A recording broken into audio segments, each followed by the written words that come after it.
Halo, perkenalkan saya Mutmainah Aksan, seorang bidan terampil di Puskesmas Pajala sedang mengikuti kegiatan Latsar Angkatan 8, kelompok 4. Berikut adalah video edukasi peningkatan konseling petugas kesehatan mengenai penggunaan buku KIA. Kegiatan peningkatan kapasitas difokuskan pada optimalisasi penggunaan buku kesehatan ibu dan anak sebagai alat komunikasi utama dalam pelayanan kesehatan ibu dan anak. Di fasilitas pelayanan kesehatan tingkat pertama seperti puskesmas, peran tenaga kesehatan sangat penting dalam meningkatkan kualitas kesehatan ibu dan anak. Selamat pagi semuanya, hari ini kita akan mengikuti kegiatan peningkatan kapasitas terkait konseling kesehatan ibu dan anak. Selamat pagi Bu Bidan, kegiatan hari ini fokusnya apa ya? Kita akan fokus pada penggunaan buku KIA sebagai alat utama dalam memberikan edukasi kepada ibu hamil dan keluarga. Berarti kita belajar bagaimana menjelaskan isi buku KIA dengan lebih efektif ya Bu. Kita ingin memastikan setiap informasi dalam buku KIA bisa dipahami dengan baik oleh masyarakat. Baik, kita mulai sesi pertama. Buku KIA ini bukan hanya buku catatan, tapi juga panduan penting bagi ibu dan anak. Bagian mana yang paling sering harus dijelaskan ke ibu hamil, Bu? Yang paling penting adalah jadwal pemeriksaan kehamilan, tanda bahaya kehamilan, dan informasi gizi ibu hamil. Kadang ibu-ibu sulit memahami istilah medis, Bu. Karena itu, kita harus menyederhanakan bahasa saat konseling, supaya mudah dipahami.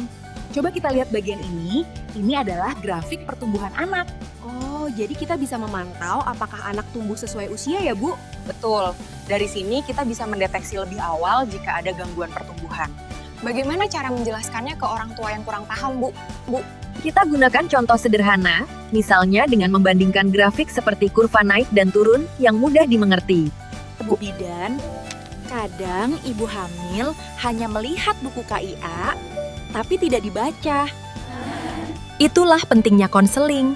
Kita harus aktif menjelaskan, bukan hanya memberikan buku. Apakah kita harus menjelaskan semua isi buku dalam satu waktu? Tidak perlu. Fokus pada bagian penting sesuai kondisi ibu dan anak saat itu. Berarti konseling harus disesuaikan dengan kebutuhan pasien ya, Bu? Betul sekali. Konseling yang baik itu yang personal dan mudah dipahami.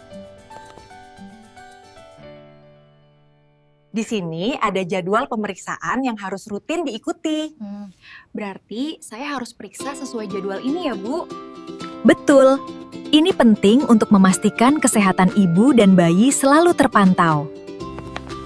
Selain itu, ibu juga perlu menjaga makanan bergizi seperti sayur, buah, dan protein yang cukup. Baik, Bu, saya akan lebih memperhatikan makanan saya. Setelah pelatihan ini, saya jadi lebih paham cara menggunakan buku KIA untuk konseling. Saya juga jadi lebih percaya diri untuk menjelaskan kepada pasien. Ya, bagus, tujuan kita memang untuk meningkatkan kualitas komunikasi agar masyarakat lebih memahami kesehatan ibu dan anak.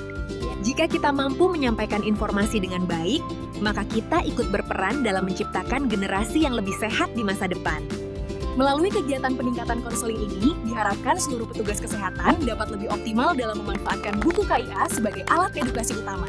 Peningkatan pemahaman dan keterampilan komunikasi ini menjadi langkah penting dalam mendukung kesehatan ibu dan anak di masyarakat.